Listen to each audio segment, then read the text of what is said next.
देखिए last class में हम लोग मैथ एक्सरसाइज 7.2 का क्वेश्चन नंबर 6 तक कंप्लीट कर लिए थे, 6 तक पढ़ लिए थे। आज की क्लास में हम लोग क्वेश्चन नंबर 7 देखेंगे। 6 तक हो गया था, 7 से देखेंगे। चलिए अब देखते हैं 7 में क्या बोल रहा है, find the coordinate of point A का कोऑर्डिनेट निकालना है, where A B is the diameter of a circle whose centre is 2, -3 and B is 1, 4। ध्यान देना क्या बोला गया है, बोला ये गया है कि हमारे पास एक सर्कल है,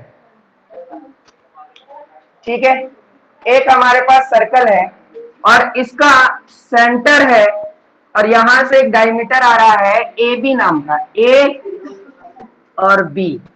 ए बी क्या है हमारे लिए, एक डायमीटर है, ठीक है, जिसमें से एक सेंटर ओ है, उसका कोऑर्डिनेट दिया हुआ है, कितना दिया हुआ है 2, -3, ठीक है, और बी का कोऑर्डिनेट क्या दिया हुआ है 1, 4, ठीक है। ये दो कोऑर्डिनेट्स दे दिए गए हैं। ध्यान देना क्या किया गया है कि एक सर्कल है, सर्कल का डायमीटर ए बी है, हमको ए का कोऑर्डिनेट निकालना है। तो जब ए का कोऑर्डिनेट निकालना है, इसका मतलब क्या हुआ, इसको मान लूंगा एक्स और इसको मान लूंगा वाई, है ना। इसके कोऑर्डिनेट्स को मैंने क्या मान लिया, एक्स और वाई। अच्छा, जो बी का कोऑर्डिनेट है वो क्या है 1, 4 और इसका कोऑर्डिनेट क्या है 2, 3। तो हम लोग जानते हैं कि जो सेंटर होता है वो मिड पॉइंट होता है, किसका, डायमीटर का होता है ना। तो इसका मतलब बुक वाला पहले से हमको क्या निकाल दिया है, सेंटर निकाल दिया है। हम लोग क्या करेंगे कि हम लोग अपना सेंटर निकालेंगे, मिड पॉइंट निकालेंगे। हम लोग अपने मिड पॉइंट को जो बुक वाला मिड पॉइंट है उससे क्या करेंगे, कंपेयर करेंगे और उसके बाद हम लोग क्या निकाल लेंगे, एक्स और वाई निकाल लेंगे। बात समझ में आ रहा है। तो देखो कैसे निकलेगा, ध्यान देना, अगर ये पहला नहीं पता है तो इसको क्या मानेंगे x1 y1, है ना, और इसको क्या मान लेंगे हम x2 y2, ठीक है। तो हमको क्या निकालना है, मैंने मिड पॉइंट निकालना है ना। तो सबसे पहले लिखेंगे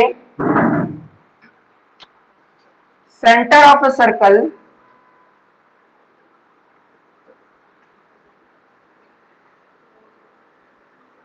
is the mid point of A B, ठीक है। मतलब जो सर्कल का सेंटर है वो ए बी का क्या है, मिड पॉइंट है। तो इसमें मिड पॉइंट वाला वैल्यू लगा सकते हैं। तो मिड पॉइंट निकालना है किसका, एक्स का, है ना, यानी पॉइंट ए का हमको मिड पॉइंट निकालना है ना। तो एक्स निकालने के लिए हम लोग को क्या पढ़ना पड़ता है, मान लो कि ए का हमको वैल्यू निकालना है मिड पॉइंट थ्योरम से, ठीक है ना, यूजिंग मिड पॉइंट। तो क्या होगा x1 प्लस x2 y2, इससे x निकल आएगा, है ना। और y के लिए क्या करना होगा, y1 प्लस y2/2। याद करो लास्ट क्लास में यही बताया था, है ना, a का कोऑर्डिनेट।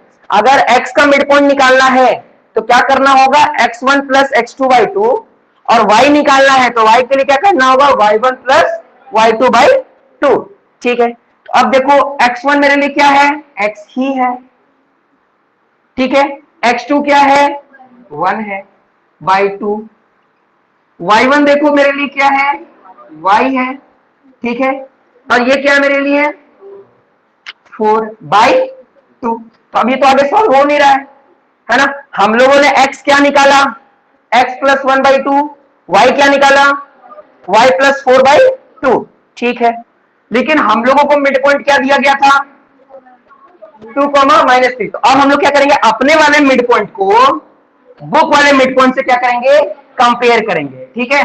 तो इसको कंपेयर करना होगा ओ से, जो कि क्या है 2, -3, कंपेयर करना होगा 2, -3। तो हम लोग ये जानते हैं कि if a, b equal to x, y, या पहले क्या लिखेंगे हम, y equal to a, b। तो इसका मतलब क्या हो गया, x किसके बराबर होगा और y किसके बराबर होगा।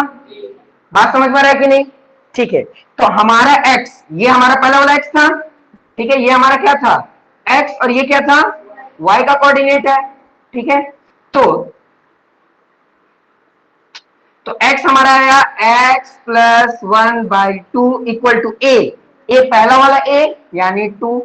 अब ये दोनों डिवाइड हो रहा है, उधर क्या हो जाएगा मल्टीप्लाई, मैं डायरेक्ट लिख दूं क्या, x प्लस 1 इक्वल टू 4, पता चला 4 कैसे आया, उधर मल्टीप्लाई कर देंगे तो 4 आ जाएगा, ये इधर आ जाएगा तो क्या हो जाएगा, तो मैं डायरेक्ट लिख दूं क्या, तो x का वैल्यू कितना आ गया 3। अच्छा इसमें देखो y का वैल्यू मेरा क्या था, y प्लस 4, ऐसे 4 लिखता हूं, ठीक है, नहीं तो फिर by 2 equal to b, b क्या है मेरे पास -3, मैं डायरेक्ट लेके आऊं तो y प्लस 4 इक्वल टू -6, समझ में आ रहा है, ये इधर चल जाएगा तो y इक्वल टू क्या हो जाएगा -6 -4, तो y का वैल्यू कितना हो गया -10, यानी हमको पता चल गया कि इसका कोऑर्डिनेट क्या होगा 3, -10, कोऑर्डिनेट ही तो निकालने के लिए बोला था ना, तो इस तरीके से कोऑर्डिनेट निकल जाएगा।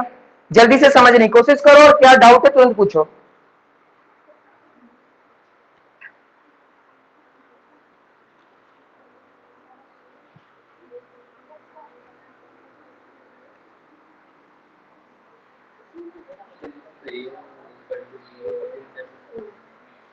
इक्वी डिस्टेंस निकाल सकते, डिस्टेंस फॉर्मूला से भी निकाल सकते, कोई दिक्कत नहीं, मिड पॉइंट से जल्दी निकल जाएगा।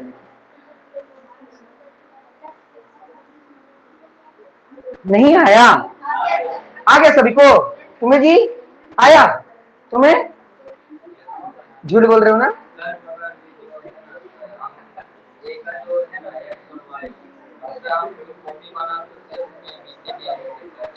हाँ तो कोई दिक्कत नहीं, समझ में आ गया ना, वो तुम बताने के लिए लिख दिया ताकि अच्छे से समझ में आ जाए।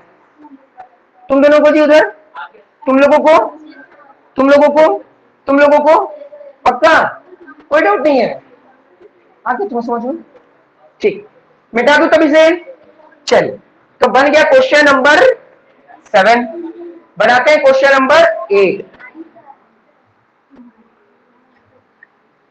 कूल नहीं है,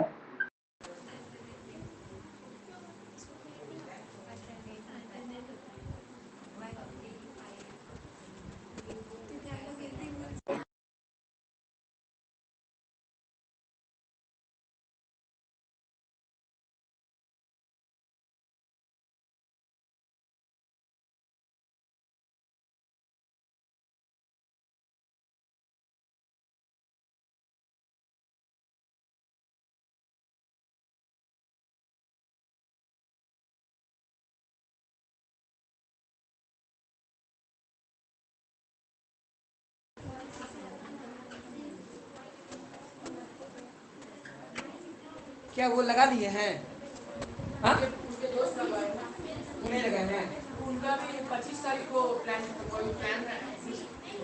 हाँ प्लान तो मेरा भी है, अभी वही बोलूँ कितना प्लान जितना भी हो, वैलिडिटी तो अभी है ना मेरे पास, वैलिडिटी खत्म कहाँ हुआ है,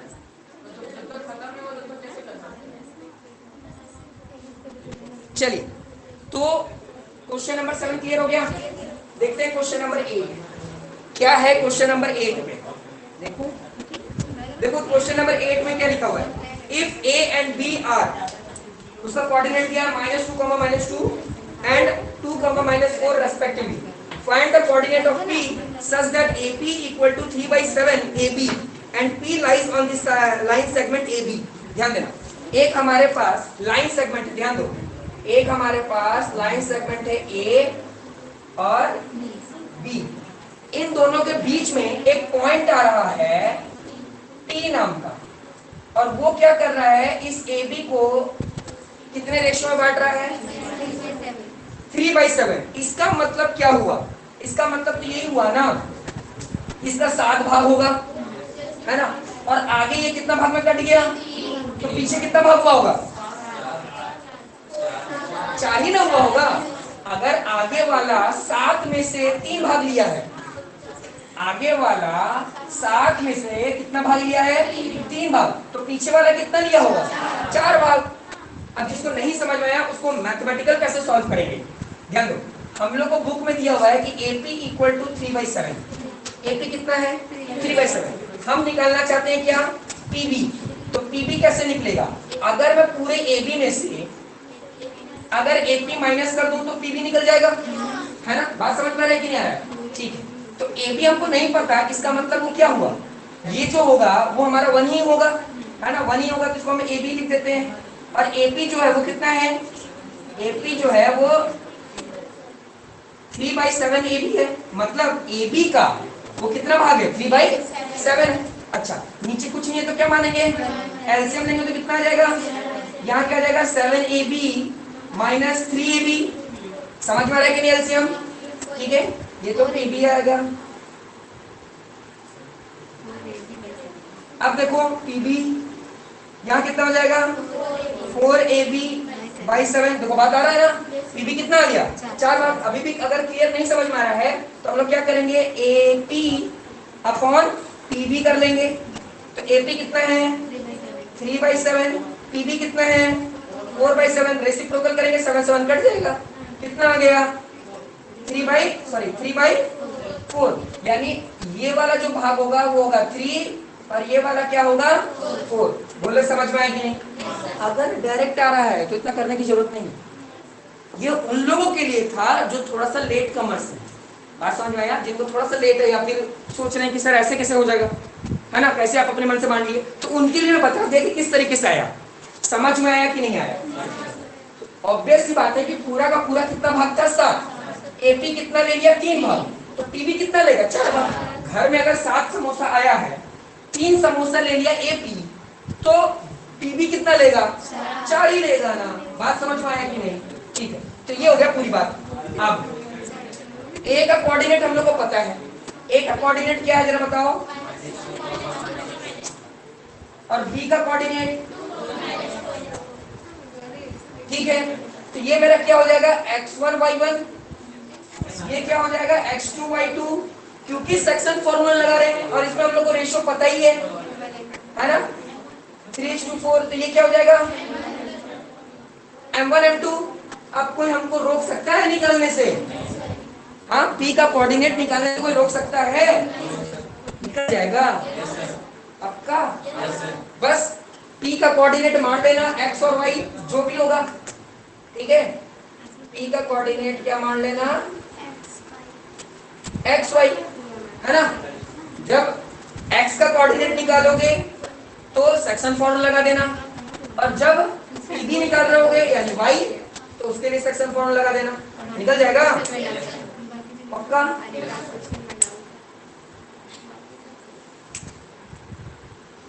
किसी को डाउट है? ठीक, बेटा दूं? बेटा दूं? बन जाएगा जी? बन जाएगा? तुम लोगों से इधर, तुम लोगों से जी बन जाएगा?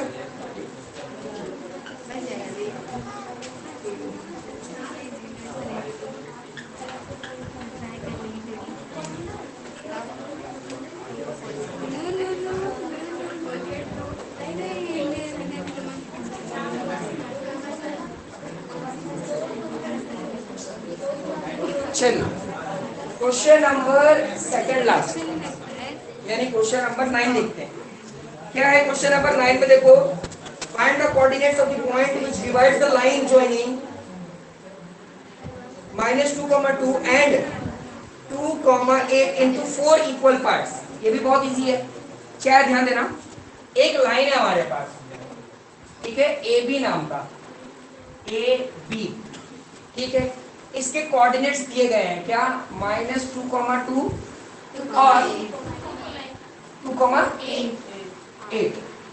और बोल रहा है कि ये लाइन को ना 4 इक्वल भाग में बांट दिया गया है। तो 4 इक्वल भाग मतलब क्या हुआ होगा? 3 पॉइंट होंगे, मान लो P, Q और R। तो देखो, ये हो गया पहला भाग, ये हो गया दूसरा, ये तीसरा, ये चौथा। ये थोड़ा बड़ा दिख रहा है,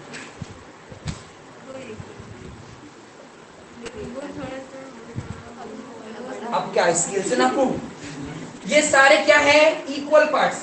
मतलब देखो, ये हो गया पहला पार्ट, ये हो गया दूसरा, ये हो गया तीसरा और ये हो गया चौथा, ठीक है?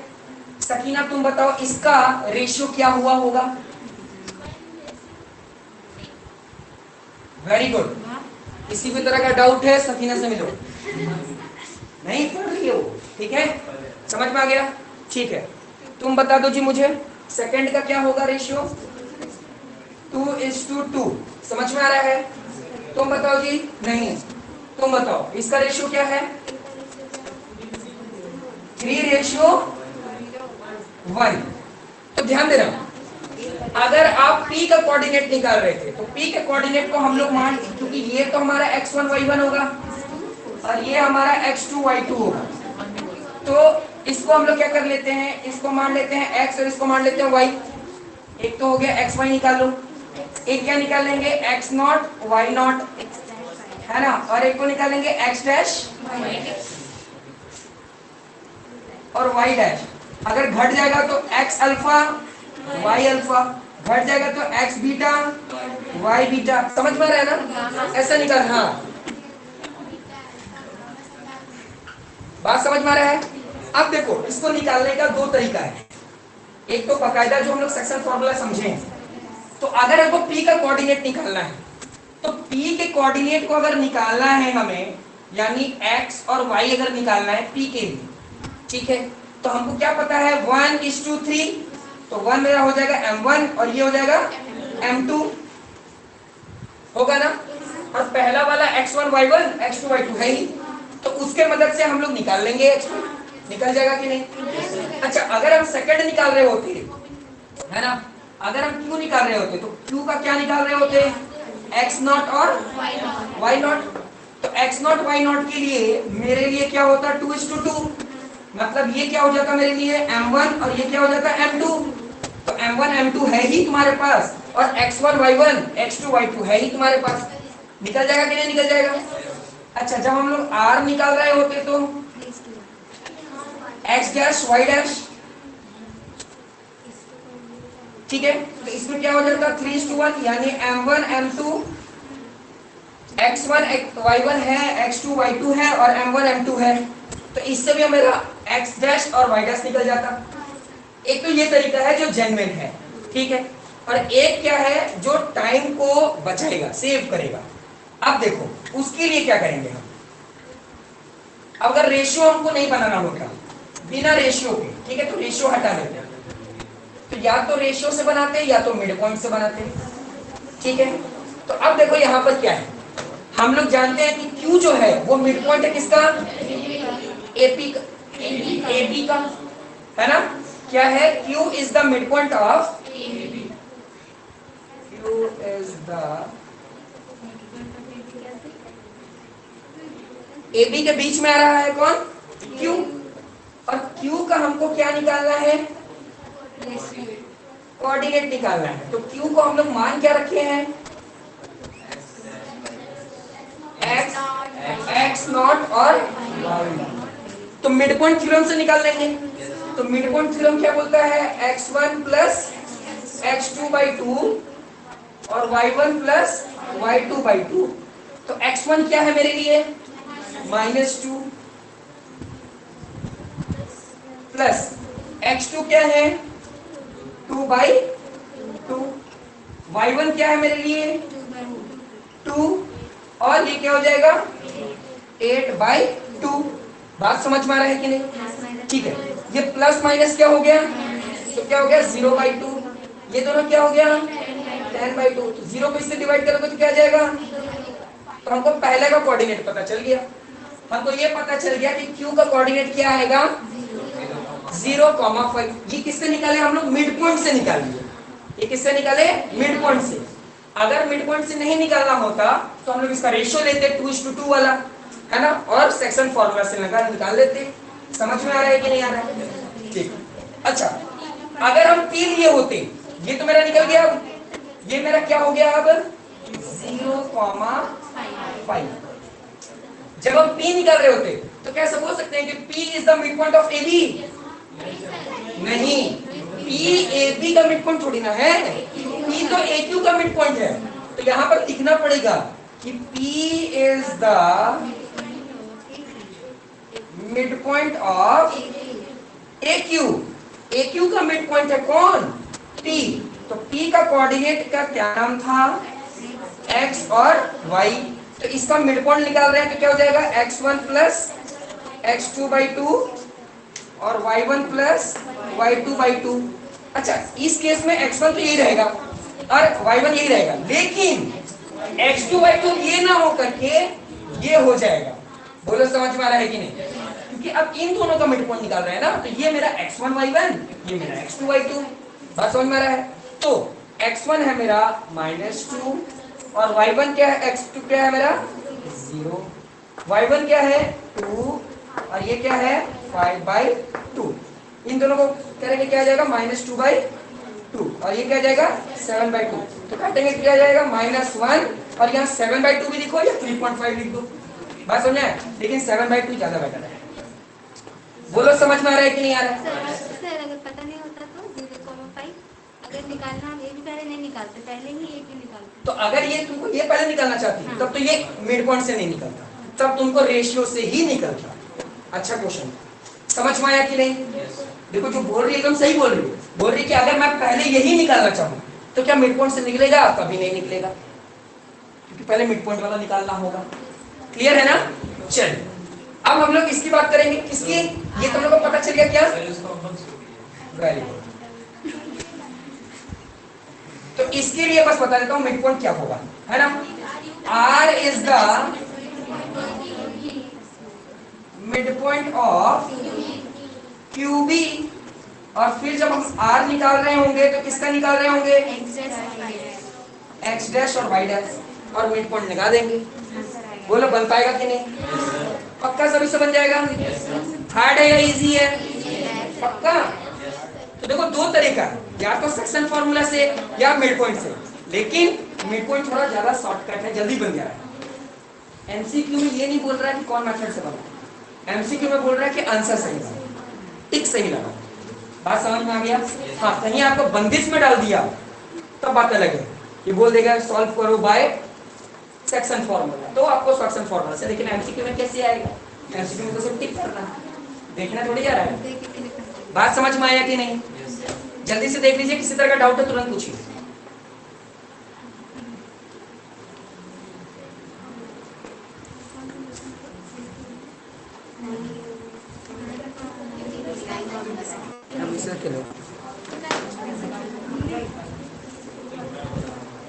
थर्ड वाला छोड़ दिया तुम लोग पे भरोसा करके। हाँ? वो तो कंटेस्ट है ना, हो जाएगा। मिटा दूं ना इसे? इस पूरे चैप्टर का लास्ट क्वेश्चन, क्योंकि 7.3 तो डिलीट है ना टर्म 1 टर्म 2 के लिए, जो लेटेस्ट पैटर्न है तुम लोगों का 2022 वाले का।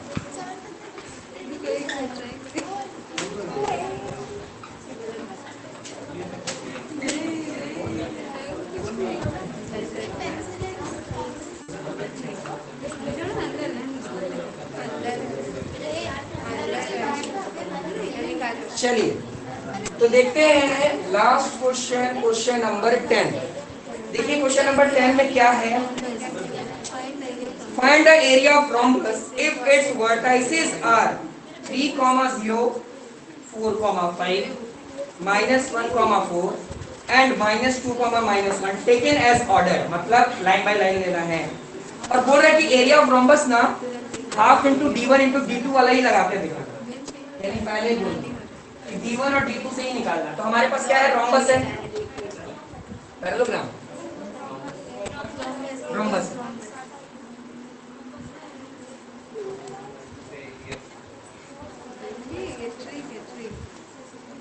ठीक है, टिल्ट कर दोगे।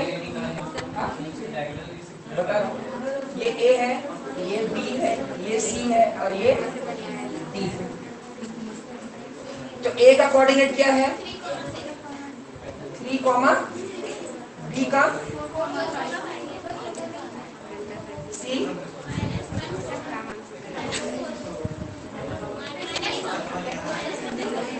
क्या है? माइनस नहीं है, सिर्फ 4 है।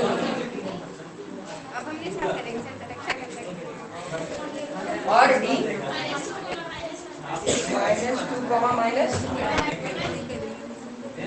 ये कोऑर्डिनेट दिए गए हैं। अब ध्यान दो, अगर बोला गया है एरिया ऑफ रोम्बस निकालने के लिए, एरिया ऑफ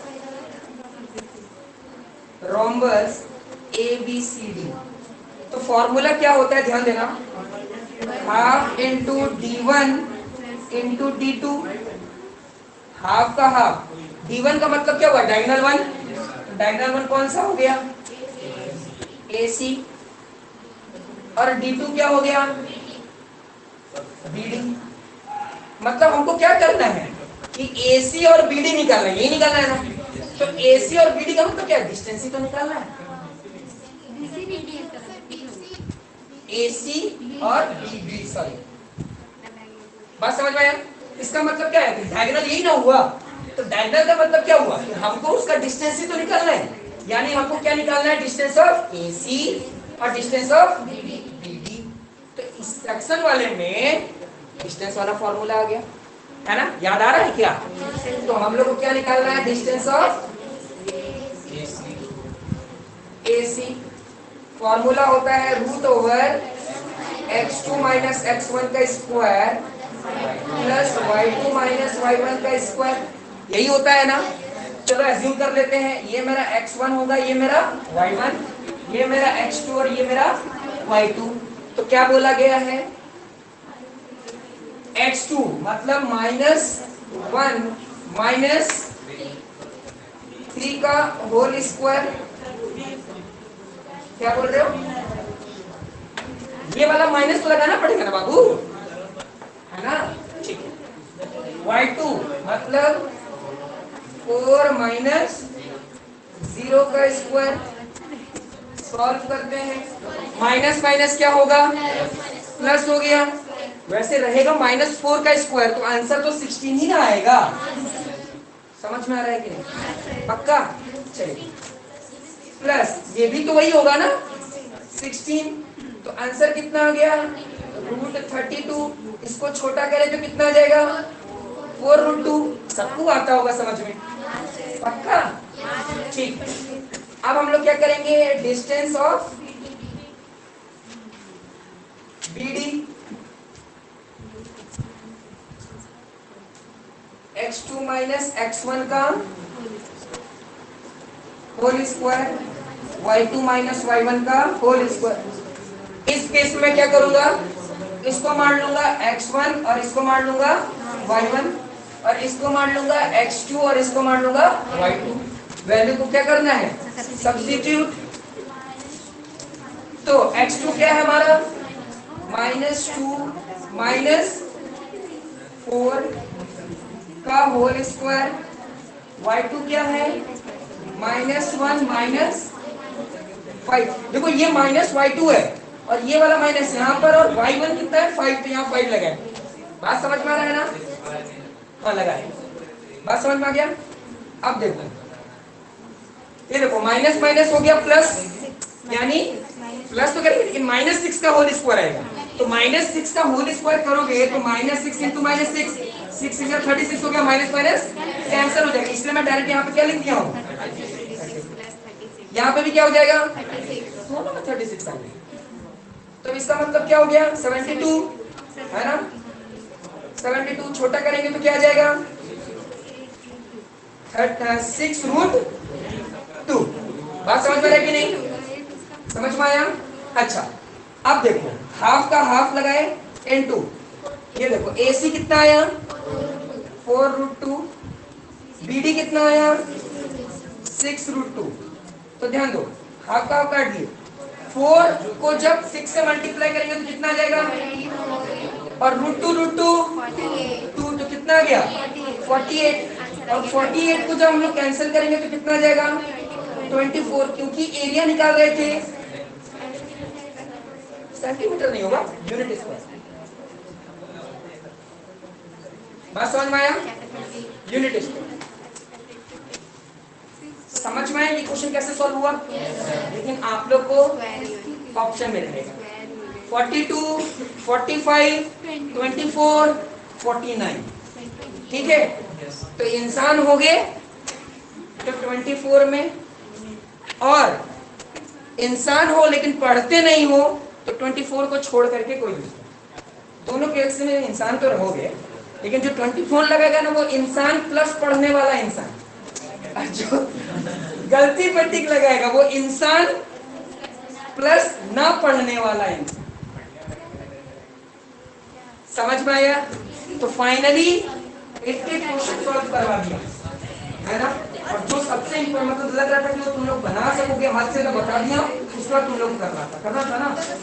आ गया सबको समझ में? तुम लोगों को आया? तुम लोगों को आया जी? आ गया सर। तुम लोगों को पक्का? तुम लोगों को तो फाइनली ये चैप्टर हो गया कंप्लीट। मिलते हैं अब नेक्स्ट क्लास में और आगे की पढ़ाई करते हैं। वो ऑनलाइन क्लास खत्म हुआ है। हाँ, मेरे पास तो पूरा आधा घंटा है। हम